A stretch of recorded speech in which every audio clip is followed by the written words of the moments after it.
Before we get started today, YouTube has demonetized China Insider, and slowly we will be moving to our new channels, David on China, where you continue to find the same coverage as China Insider, and David Zhang 360, where we will upload videos outside of the China topic. So make sure to go and subscribe to our new channels. Imagine how great life is when you get up from your 3x3-foot coffin room, the sun is shining, you step out onto the balcony because you're literally just a step away from the balcony. Or maybe you're having your breakfast while dropping your kids off at the pool. 总裁，欢迎回家。今天我们来看一套租了3年都没有租出去的房，房东说他感觉到很迷惑。人无语到一定地步，总裁，有时候真的想笑。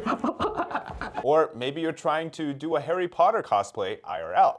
我勒个兜哎，这二房东都真是个人才呀！在楼梯下面都能整个房间出来，这房间这空间钻个身都困难呐。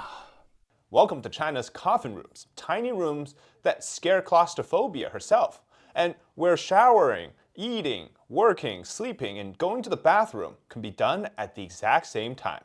And by the way, CEO, this is the nickname that they use in these videos. 总裁，欢迎回家。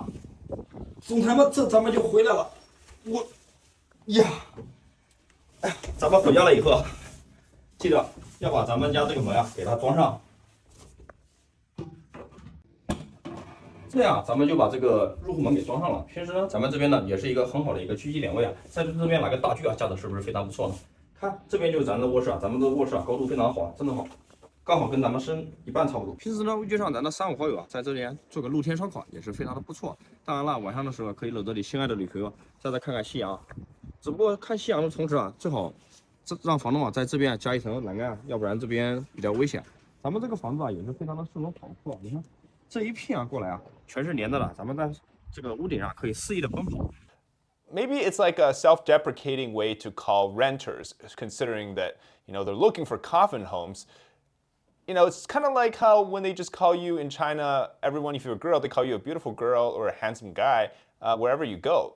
I don't know. But these tiny but cheap homes are all over social media. And in fact, I think this was exploded actually when there was a YouTuber who did a video on a girl in New York City that lives in such a tiny studio. And now that I've had my fair share of apartment hunting in New York City, and some of these do get pretty small, I still think that this is next level in China. Here's why. In some of the smaller ones, at least you can fit a couch, at least you have a kitchen, and at least sometimes you can fit furnitures in. But with these ones, yeah, you're kind of working with nothing. Also, they call these coffin rooms strive rentals, meaning that they're striving to achieve better. So this is like the starting point, right? It's, I guess, to make people who live here feel better at the moment. But again, at the same time, which I'll get into this, a lot of them are talking about making jokes, trying to make the situation lighter, saying that there isn't even any room for you to hang yourself, so I guess you just have to keep going. Yeah. Anyways, people are working hard to make it in the big cities, especially prominent in tier 1 cities like Shanghai, Beijing, and Shenzhen.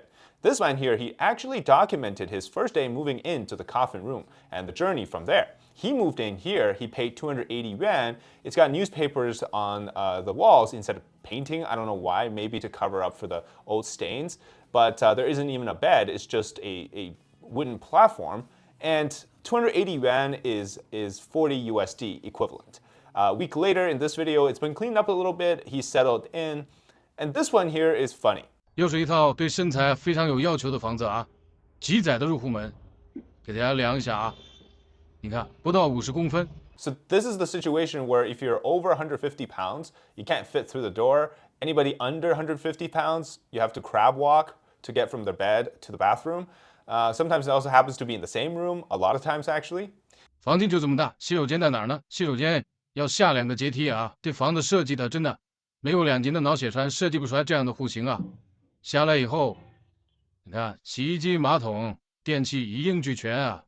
就是这个房间没有地方放衣柜，把衣柜放出来这里，在这洗澡的时候，就直接就把衣服洗了啊。The comments are like, there's no room to hang yourself to die. Isn't this just adding a bed to the bathroom?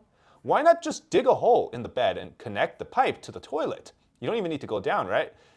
It certainly feels safe. The thief might mistake this for the electrical room.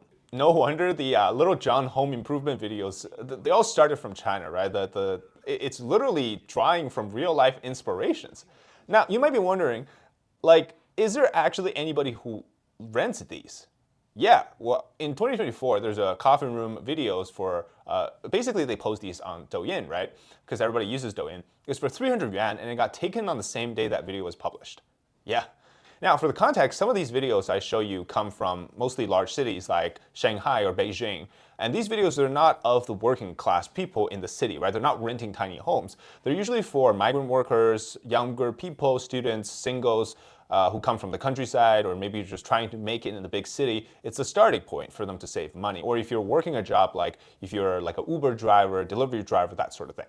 总裁，欢迎回家，是不是很方便？总裁，这您受得了吗？总裁，我们顺利进入我们的客厅了。房东也是很贴心，给我们配备了一个未成年的小冰箱，房东配备的一个卧室啊，南北结合。欢迎回家。今天咱们又看一个邪门的房子，看就这个线条啊，不得不说啊，上海的房东们设计啊，真的是脑洞大开。然后一进来啊，就是咱们的超大的一个厨房间。平常啊，咱们在这里可以用电磁炉简易做饭，只不过喜欢煎熟的总裁们就是不是非常的喜欢啊。平常咱们做饭只能这样做，或者投身到这个锅里边才能做饭啊。然后下面是咱们房东给咱们精心设计的一个6开门的大衣柜，然后这边是咱们的一个会客厅啊。经常喊上你的3、5好友啊，在这边吃着火锅啊，唱着歌，想想是不是也是美滋滋？然后里面这边啊是通往咱们卧室的一个门啊，这个门差不多有个1000毫米高啊，就是高于1000毫米的这个总裁啊，得像咱们这样匍匐前进。然后这个房子真正向我诠释了什么？ A center for ants. 叫做出击侠财通人，步行数十步啊，豁然开朗啊！看咱们这边就是一个床铺啊，平常晚上就躺在这里面睡觉。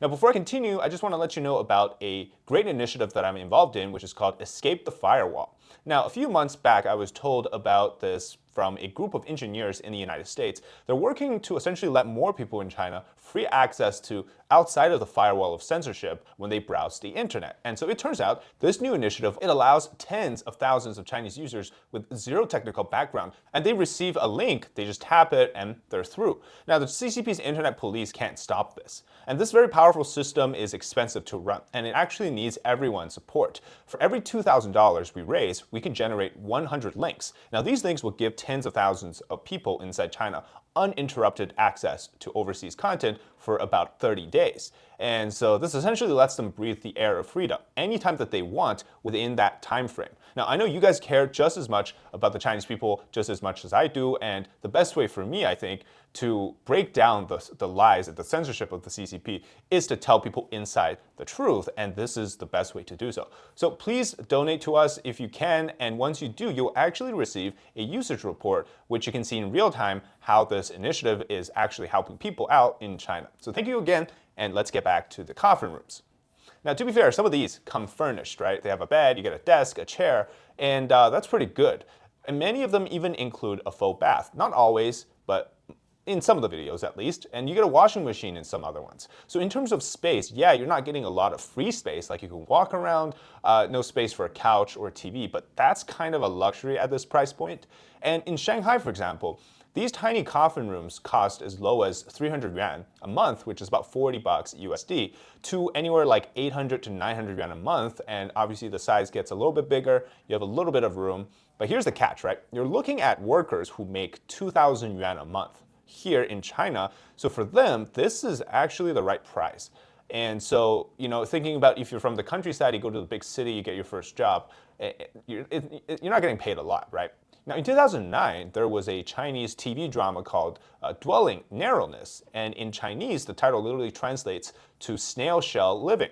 Now, the TV drama explored the idea that in Shanghai at the time, 2008, 2007, the price of living was already pretty high in terms of rental, and so you had people doing essentially a co-op living. But in this case, they all lived in like the same building, multiple people lived in one tiny space, dwelling, that kind of thing. And I actually found a similar video on Douyin, where this man, a father, he's trying to save money to get his son married, so he lives in one of these dwellings, which is actually not too far from the Bund. So this is not like some rural area. This is literally like center of Shanghai.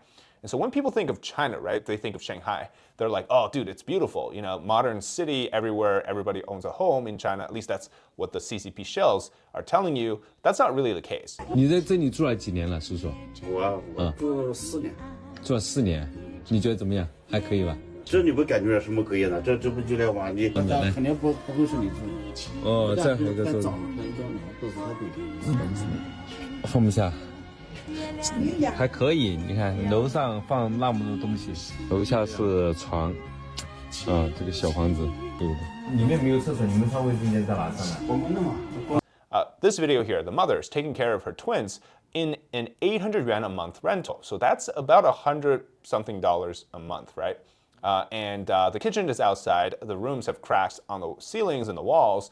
They're effectively paying like $100 something in USD to live there, which, speaking of the amount of things that you get for that money, yeah, it's a lot. But there's no way you can find anything in that price within, let's say, the 5 boroughs of New York City for $100, right? Like, that's impossible. And that's what the CCP shells are using to tell you that, oh, China's living condition is so much better. Except the problem is that Chinese people in China don't use the USD. So for them, 800 yuan is the same as us spending $800. And if you're asking for $800, I'm sure you can find something like a room, maybe not a studio, that gets you much bigger spaces, at least, you know, walls without cracks on them. But then again, you know, New York City has some shady landlords, but in general speaking, 800 here, you can get something much bigger and much better, right? And so when we talk about the discrepancy in terms of the living condition, yeah, these things, they often get memed a lot, like a coffin room. You know, it's not a mainstream thing, right? But it is a phenomenon in the big cities in China. And that's what some people have to get through. And so it's pretty bizarre to see, but also at the same time, pretty unique to China. Thank you so much for watching this episode. And like I said, make sure to subscribe to our new channels, David on China and David Zhang 360, where we'll continue to discuss all things related to China and much, much more. So thank you so much for watching this video, and we'll see you next time. Bye-bye.